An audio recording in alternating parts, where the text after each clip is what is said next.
Hi guys, ఈ video కనుక నచ్చితే దయచేసి అందరూ కూడా షేర్ చేయగలరని నా యొక్క మనవి. అయితే నా వెనకాల ఇప్పుడు హాస్పిటల్ అయినటువంటిది కనబడుతుంది. ఇప్పుడే నేను హాస్పిటల్కి వచ్చాను. హాస్పిటల్కి వచ్చి మాట్లాడిన తర్వాత డాక్టర్తో మాట్లాడిన తర్వాత నాకు సబ్జెక్ట్ రిలేటెడ్ ఒక క్వశ్చన్ వచ్చింది.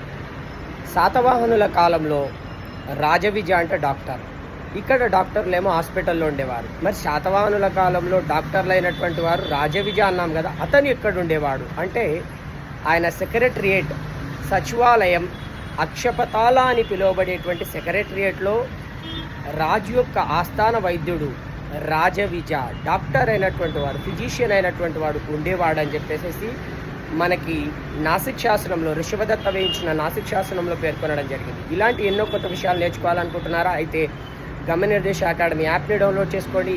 ఈ వీడియోని షేర్ చేయండి దయచేసి. Thank you.